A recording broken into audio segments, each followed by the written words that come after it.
2001년 11월 18일 저녁 영국 요크셔 교외의 한 시골길에서 한 남성이 술집에 가던 중 우연히 여행 가방 하나를 발견합니다. 이 가방은 절반이 길가 덤불에 묻혀 있었고 나머지 절반은 고인물이 있는 도랑에 잠겨 있었어요. 저였으면 그냥 갔을 텐데 이 남성은 달랐습니다. 궁금했어요. 이 가방 안이. 그래서 이 남성은 확인해 보려 도랑에 잠겨있는 가방을 끄집어내려 하는데 이게 안에 뭐가 든 건지 온 힘을 다해 당겨도 가방이 전혀 움직이질 않아. 오히려 가방을 잡아 당길 때마다 가방 틈새에서 지독한 악취가 계속해서 새어나왔습니다. 여기서 뭔가 이상함을 느낀 거예요.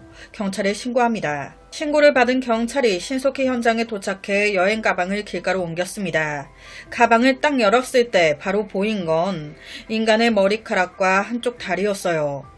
와, 살인사건이구나. 경찰은 바로 여행 가방이 원래 있던 위치를 촬영하고 가방 지퍼와 손잡이에서 섬유를 채취하고 DNA 시약으로 DNA를 채취한 뒤에 시신이 든 여행 가방을 영안실로 옮겼습니다. 경찰은 가방 외부를 조사하다가 파란색의 무언가가 묻어있는 걸 발견했어요. 조사 결과 페인트였습니다. 파란색 페인트가 가방에 왜 묻어있지? 현장엔 파란색 페인트가 묻을 만한 게 전혀 없었거든요. 이건 뭘 말하고 있는 걸까요? 여행 가방 안의 시신은 여성으로 거의 온 몸이 벌거벗은 상태로 속옷 한 벌만 입고 있었어요. 성폭행의 흔적은 발견되지 않았습니다. 좀 특이했던 건 당시 피해 여성의 얼굴이 독특한 테이프로 칭칭 감겨져 있었다는 거예요.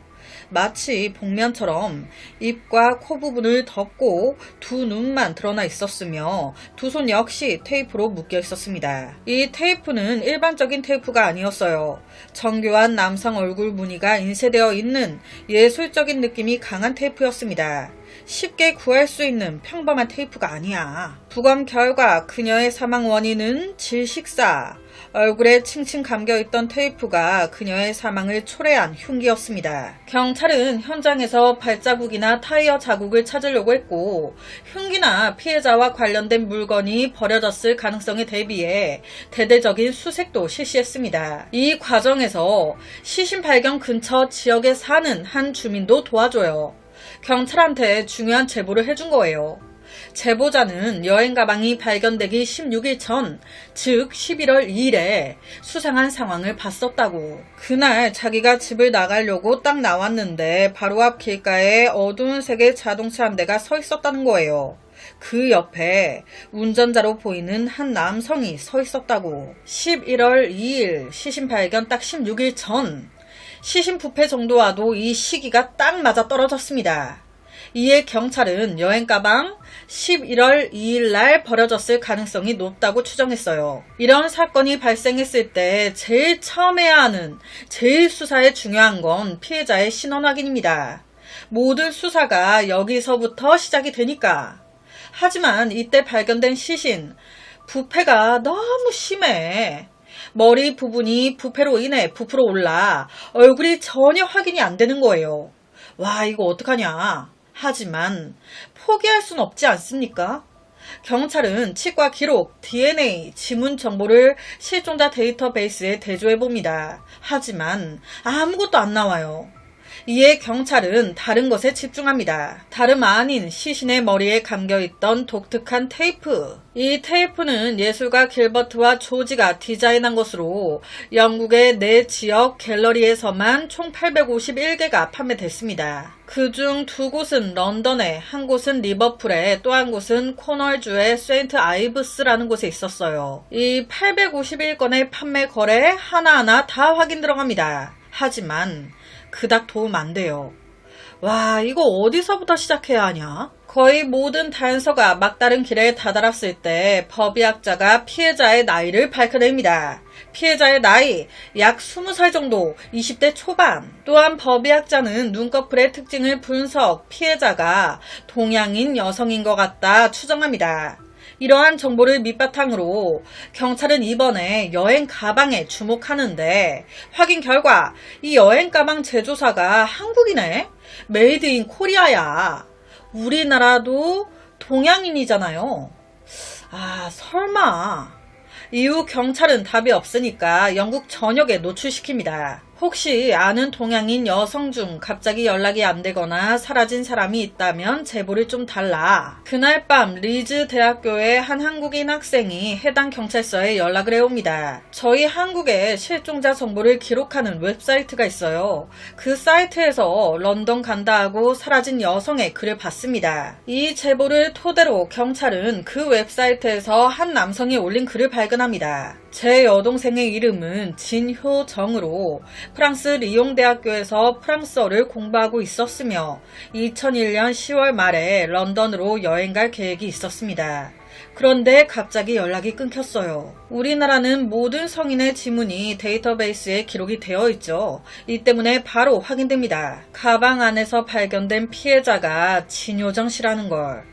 신원이 정확히 확인되자마자 경찰은 바로 한국에 있는 진효정 씨의 가족들한테 연락, 그녀가 실종되기 전에 시간대를 재구성하려 시도했습니다. 동시에 또 다른 경찰팀은 프랑스 리옹으로 가서 진효정 씨의 동급생들과 친구들을 상대로 조사를 진행했어요. 이때 이들은요, 모두 진효정 씨가 런던으로 여행을 간 이후에 그녀를 다시 본 적이 없다고 말했습니다. 앞서 가족분도 글을 적었었잖아요. 2001년 10월 말에 여동생이 영국 런던에 여행 계획이 있었다고. 그녀는 어머니의 허락을 받고 런던으로 여행을 떠났습니다. 그런데 그 여행지에서 잔인하게 살해당한 거예요. 그녀의 오빠분은요, 당시 그녀가 런던 여행 끝나고 본래 지내던 프랑스로 돌아온 줄 알았대요. 연락이 안 되길래 처음엔 그냥 바쁜 줄 알았지. 아니, 상상이나 했겠습니까? 현재까지의 정보를 바탕으로 경찰은 살인이 런던에서 발생했을 가능성이 높다. 이후 범인이 문제의 시신 발견 위치로 옮긴 것 같다 추정했습니다. 런던이 사건의 중심지임을 감안 경찰은 런던의 한인 커뮤니티를 찾아가 진효정 씨에 대해 아는 사람이 있는지 조사했습니다. 그 과정에서 경찰은 불안한 느낌을 감지해요. 보니까 진효정 씨 말고 한국인 여성이 또 실종됐었네. 또 다른 한국인 유학생 송인혜 씨가 똑같이 런던에서 실종 신고된 사실을 알게 된 겁니다.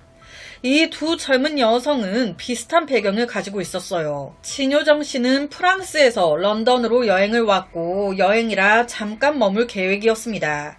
이때 안전을 위해 그녀는 소셜미디어를 통해 한 한국인 동포와 연락을 취했고 10월 22일 런던에 도착해 시내의 한 아파트를 임대해 머물렀어요. 송인혜 씨 또한 똑같습니다.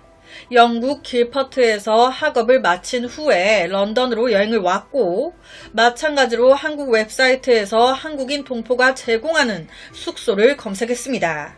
그렇다면 설마 이 두 여자가 런던 여행 중 머물렀던 숙소가 같은 곳이었나? 네.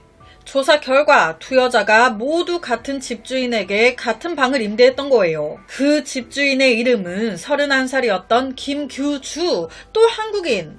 그는 이혼 후 영어를 배우기 위해 영국에 왔고 주로 임대업에 종사, 다른 한국인 동포들에게 집을 임대하며 돈을 벌어왔습니다.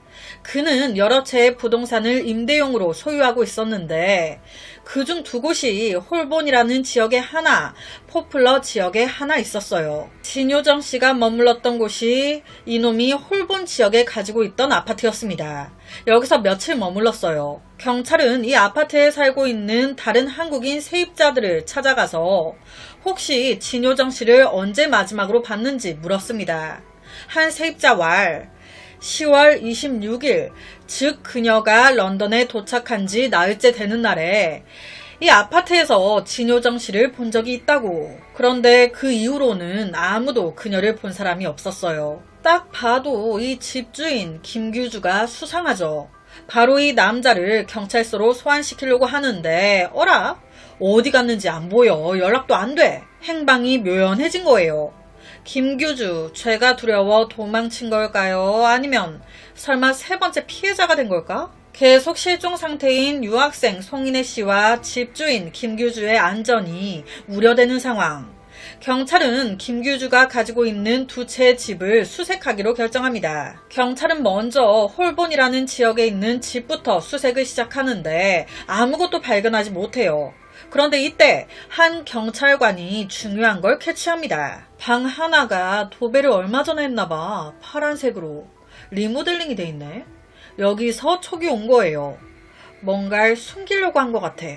바로 경찰, 새로 칠해진 파란색 페인트 샘플을 채취. 시신 발견된 가방에 파란색 페인트가 묻어 있었잖아요. 그것과 비교 들어갑니다. 결과는 이 집의 페인트와 여행 가방에 묻은 페인트 같은 거야. 거기다 경찰이 문제의 집 그 방 안에 책상 하나를 딱 옮기는데 그 벽면에 뚜렷하게 핏자국 하나가 튀어있네. 그 핏자국 샘플 바로 채취, DNA 분석 들어갑니다. 결과는 와, 이거 진효정 씨의 피네. 이러한 증거들은 진효정 씨 바로 이 방에서 살해됐음을 명확히 보여줍니다. 또한 경찰은 방 안의 옷장에서 강한 부패 냄새를 맡아요. 어우 씨, 이게 무슨 냄새야? 조사해 봤더니 이 옷장 안에서도 진효정 씨의 DNA가 현재까지의 정보를 종합해보면 진효정 씨는 10월 22일 런던에 도착했고 10월 26일 마지막으로 목격이 됐습니다. 목격자가 용의자가 여행 가방 버리는 장면을 본 게 11월 2일이에요. 26일에서 11월 2일 이 사이에는 설명할 수 없는 6일간의 공백이 존재합니다. 아, 경찰 바로 라인이 잡혔어요. 진효정 씨가 살해된 후 최대 6일 동안 문제의 이 집 옷장 안에 유기돼 있었구나. 바로 이 집주인 김규주 조사 들어갑니다. 그 결과 그의 전 여자친구가 그가 소유한 한 아파트를 임대해 살고 있다는 사실을 알아내요. 바로 이 전 여자친구 찾아갑니다. 이야기를 나눈 끝에 그 전 여자친구의 집까지 가게 되는데 거기서 와우, 경찰 눈에 무언가가 확 들어옵니다. 어라? 전 여자친구의 집 거실 선반 위에 눈에 익은 테이프 하나가 진효정 씨의 얼굴을 감싸고 있던 테이프와 똑같은 게 있는 거예요. 더 중요한 건 그 테이프 롤 안쪽을 봤더니 피가 묻어 있네. 그 피 바로 채취 확인해 봤더니 누구 피? 역시나 진효정 씨의 피였습니다. 진효정 씨의 피가 왜 전 여자친구가 가지고 있는 테이프에서 나온 걸까?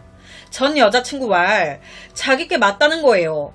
자기가 굉장히 아끼는 테이프라고. 당시 남자친구였던 김규주한테도 이거 만지지 말라고 그렇게 신신당부를 했었다는데 그런데 어느 날 보니까 테이프 양이 확 줄어있더라는 거예요. 뭔가 좀 이상하다 하긴 했는데 이런 일에 쓰였을 거라고 뭐 상상이나 했겠습니까? 그러니까 어떻게 된 영문인지 몰라 그냥 넘어갔었다는 거예요. 내가 아끼고 아끼는 이 테이프가 살인에 사용될 줄은 상상도 못했다고. 김규주의 전 여자친구 거주지에서 경찰은 또 한 장의 렌터카 서류를 발견합니다. 이후 렌트한 해당 차량의 주행거리 확인, 그리고 트렁크에 남아있던 분해물의 감식을 통해 렌트한 이 차량이 시신을 유기하는 데 사용된 차량임을 확인합니다. 공식적으로 이 새끼가 살인마라는 게 입증이 된 거예요. 그런데 지금 이놈이 임대하던 아파트에서 살해된 사람이 진효정 씨뿐만이 아니잖아요. 조사하다 보니 송인혜 씨도 이놈이 임대하던 아파트에 거주했고 거기서 사라졌어. 바로 또 다른 실종 유학생인 송인혜 씨의 행방을 찾기 시작합니다. 그가 임대하던 집을 다 뒤지는데 아무것도 찾지 못해요. 경찰이 김규주의 재정 상태를 조사한 결과 김규주 굉장히 많은 빚이 있는 상태라는 걸 확인합니다. 그렇다면 범행 동기, 설마 돈 때문이야? 돈 때문에 다 죽인 거라고? 바로 진효정 씨와 송인혜 씨의 은행조에 들어가요. 그 결과 진효정 씨가 프랑스 은행 카드 하나와 한국 은행 카드 하나를 가지고 있었는데 이 중 한국 은행 계좌에 있던 돈이 런던에서 전부 인출됐네. 프랑스 은행 카드 역시도 마찬가지예요. 11월 1일 파리의 한 현금 인출기에서 인출된 게 확인됐는데 여기서 팩트는 진효정 씨의 사망 추정 시기 10월 26일이라는 겁니다.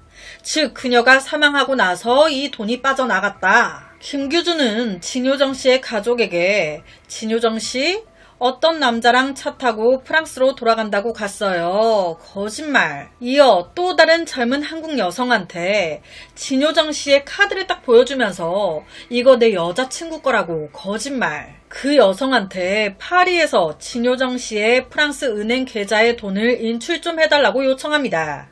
진효정 씨가 프랑스에서 실종된 것처럼 위장하려고 했던 거예요. 진효정 씨가 살해된 지 약 한 달 후 송인혜 씨가 12월 10일 런던에서 실종 신고됐습니다. 핵심 단서는 송인혜 씨 또한 실종 신고되기 전에 그녀 계좌에서 돈이 다 빠졌다는 거예요. 두 여성의 계좌에서 빠져나간 금액만 6천만 원이 넘어갔습니다. 주목할 만한 점은 경찰이 이렇게 막 그를 추적할 때 김규주 캐나다에 있었다는 거예요. 자기가 죽인 피해자들 돈으로 캐나다 휴가 떠났어, 이 새끼. 그런데 다행히도 이놈 캐나다에 있어서 이런 상황을 전혀 몰랐던 거예요. 캐나다에서 놀 거 다 놀았거든. 이제 집에 가야지. 지발로 런던으로 다시 돌아옵니다. 2002년 1월 17일 경찰은 여러 경로를 통해 김규주가 한 PC방에 있다는 걸 확인, 바로 그를 체포해요. 체포 후에 그는 바로 자백하지 않아요. 난 아무것도 모릅니다 라면서 입을 꾹 다뭅니다. 하는 말이라곤 끝까지 거짓말이야. 진효정 씨 가족에게 했던 말처럼 어떤 남자와 차 타고 갔다. 나는 프랑스로 돌아간 줄 알았다. 송인혜 씨는 취업돼서 집으로 돌아간 걸로 알아요. 하지만 이게 잡아뗀다고 되는 게 아니잖아요. 지금 지 전 여자친구 집에서 테이프 나왔죠. 그 안쪽에서 피해자 피가 나왔어요. 지가 렌트했던 차에서도 지가 임대하는 집에서도 피해자들의 피가 나왔습니다. 이런 증거들로만 해도 너 하나 깜빵에 집어넣는 건 껌이야. 하지만 지금 문제가 하나 있어요. 진효정 씨의 시신은 발견됐죠. 그게 사건의 시작이었으니까. 그런데 송인혜 씨, 이 송인혜 씨의 시신은 나오지 않았습니다. 그가 죽인 건 100% 맞는데 그녀의 시신 어디 있는 걸까요? 수사관들이 새로운 단서를 찾지 못해 애를 태우고 있을 때 한 번의 우연한 사건이 그들에게 송인혜 씨의 시신을 찾는 데 도움을 줍니다. 몇 개월이 더 지난 2002년 3월 15일 김규주의 아파트 건물에서 일하던 한 배관공이 욕실 배관을 확인하려고 딱 뜯었는데 거기서 파리떼가 아주 그냥 쏟아져 나오는 거예요. 파리가 대량으로 나온다는 건 보통 이곳 어딘가에 심하게 부패한 시신이 있다는 신호입니다. 순간적으로 싸함을 느낀 배관공이 바로 경찰에 신고합니다. 자, 여러분, 이곳이 김규주가 임대하던 아파트였어요. 제가 앞서 그랬잖아요. 경찰, 김규주가 임대하는 아파트 다 수색했었다고. 그때는 뭐 별게 없었어요. 그런데 이때는 별게 있어. 바로 아파트 건물 봉쇄, 세밀하게 재수색에 들어갑니다. 결론은 집안 화장실 구석에서 벽돌로 쌓인 벽과 매우 얇은 나무 판자를 발견하는데 그 나무 판자는 나사로 고정이 되어 있었고 실리콘으로 밀봉이 되어 있었습니다. 실리콘과 나사를 제거하자 아주 작은 수납장 공간이 드러났고 그 안에 옷과 이불이 가득 쌓여가지고 그 사이로 한쪽 발이 떡하니 이때는 송인혜 씨가 실종 신고된 지 이미 석 달이 지난 시점이었어요. 고로 시신은 심하게 부패한 상태였습니다. 얼굴과 머리는 테이프로 감겨져 있었는데 이는 진효정 씨의 머리를 감쌌던 방식과 동일했어요. 사망사인 역시 테이프에 의한 질식사였습니다. 그런데 딱 하나 다른 점은 이번에 사용된 테이프, 남자 얼굴이 그려진 아트 테이프가 아닌 그냥 일반 가정용 투명 테이프였다는 거예요. 법의학자는 시신을 검사하면서 두 사건의 결박 방식에 뚜렷한 유사점이 있다며 동일범의 소행인 것 같다. 김 교수는요, 송인혜 씨가 사라졌을 그때쯤 자기는 런던에 없었다, 캐나다에 있었다고 계속 주장해요. 있어놓고 지가 죽여놓고 자꾸 거짓말. 수사관들은 그가 거짓말하고 있다는 것을 입증하기 위해 송인혜 씨의 사망 시간을 반드시 확인해야 했습니다. 경찰은 즉시 현장을 봉쇄하고 송인혜 씨의 시신 원래 위치를 그대로 보존하면서 최대한 정확한 감식을 진행하기로 결정합니다. 여기에 곤충학자까지 참여해요. 이 곤충학자가 파리의 번식 주기를 근거로 송인혜 씨가 김 교수가 캐나다로 떠나기 전에 이미 살해당했다는 사실을 밝혀냅니다. 경찰이 현장에서 실리콘 총 한 자루도 발견하거든요. 보니까 죽이고 이 실리콘 총을 사용해 밀봉을 한 것 같아. 바로 이 실리콘 총 지문 감식에 들어갑니다. 여기서 네 지문이 딱! 아니, 지금 증거가 나온 게 한두 개가 아니에요. 지가 임대하는 집에서 시신까지 나왔어요. 뭐 더 말해 뭐합니까? 판사는 판결문에서 김 교수가 자신의 이기적인 욕망을 채우기 위해 2명의 한국인 젊은 여성 유학생의 생명을 잔인하게 빼앗았다고 지적했습니다. 그는 오랜 기간 버는 것보다 쓰는 게 더 커. 가랑이 찢어져 가면서 이 말도 안 되는 생활 방식을 계속 유지해왔고 결국 유학생들에게 같은 한국인이라는 신뢰를 이용, 살해에 강도질까지. 그러니까 버는 건 쥐꼬리만큼 벌면서 쓰는 거는 무슨 재벌같이 쓴 거죠. 심리 전문가들은 김 교수가 2살 때 어머니를 잃어 어머니와 건강한 애착 관계를 형성할 기회를 갖지 못했고 이것이 그의 공감 능력 결여와 대인관계 장애로 이어졌을 가능성이 있다고 분석했습니다. 아니 그냥 또라이니까 그런 거예요. 그럼 비슷한 상황인 사람들이 다 그러게? 그냥 또라이니까 그런 거지. 격한 발언 죄송합니다. 여튼 이런 그는 경제적인 어려움에 직면했을 때 감정 조절 능력의 결함으로 인해 극단적인 상황에서 치명적인 결정을 내렸고 돈을 얻기 위해 살인이라는 범죄도 서슴지 않았습니다. 이런 놈에겐 뭐가 답이다? 사형이 답인데 영국 사형 폐지됐죠. 종신형이 선고됩니다. 30년 후 가석방 기회가 주어진다고 하는데 죽어서 나왔으면 좋겠네요. 여기서 더 화가 나는 건 끝까지 이놈 반성의 기미가 전혀 없었다는 거예요. 끝까지 이놈 범행 세부사항에 대해 말을 아끼면서 아무렇지도 않은 듯 보였다는 겁니다. 여기서 또 하나 소름 돋는 건 이놈 2여자를 죽였어요. 하나도 미안하지도 하나도 죄책감도 없는 거예요. 죽이는 거 밥 먹는 일상 마냥 아무것도 아니거든. 그래서 그는 2명을 죽인 후에도 계속해 그 집들을 임대했습니다. 여기서 한 가지 의문점이 송인혜 씨의 시신은 자기가 임대하는 집 안에서 발견됐어요. 그런데 진효정 씨의 시신은 요크셔 지역 외딴 곳에서 발견됐습니다. 왜 진효정 씨의 시신은 여기로 옮겼던 걸까? 추정하기로는 사건 현장에서 멀리 떨어진 곳에 시신을 버림으로써 혼란을 주려 한 게 아니었을까? 그럼 왜 송인혜 씨의 시신은 아파트 안에 밀봉해서 숨겨놨던 걸까? 이거는 시신을 옮길 수 없었기 때문에. 그런데 숨기긴 해야 될 거 아니에요. 아쉬운 대로 집안의 밀봉에 시신이 발견되는 시간을 최대한 늦추려고 했던 걸로 보입니다. 비록 법원이 김 교수에게 판결을 내렸지만 경찰들은 여전히 그에 대해 의심을 거두지 않고 있습니다. 시신 처리 방식이 초범이 아닌 것 같거든요. 김 교수는 영국만 오간 사람이 아니었어요. 캐나다도 갔다 왔고 전 세계를 여행한 남자였습니다. 사람 죽이는 거에 대해 공포심이 전혀 없는 남자예요. 시신 처리 방식도 능숙해. 이런 그가 진효정 씨, 송인혜 씨 이 2명을 죽인 게 처음이었을까요? 다른 나라에서도 이놈 유사한 범죄를 저질렀을 가능성 매우 있어 보이는데 하지만 영국에서는 또 다른 피해자가 발견되지 않았습니다. 저는 준비하면서 이런 생각도 들더라고요. 이놈이 영국 오기 전 어쨌든 한국에서도 살았을 거 아니에요. 한국에서는 이런 짓 안 했을까? 돈이 없다고 사람을 죽인 놈이에요. 이런 놈이 언제는 뭐 돈이 있었겠냐고요. 그러니까 한국에서 이런 짓은 안 했을까? 여튼 오늘 제가 준비한 사건은 여기까지입니다. 어떻게 들으셨나요? 매일 저녁 10시 25분 모미지 업로드 구독과 좋아요 그리고 새로운 영상이 업로드 될 때마다 띠링띠링 알려주는 알람 설정까지 한 번씩 부탁드립니다. 내일 저녁 또 다른 사건으로 찾아뵙겠습니다. 내일 봬용.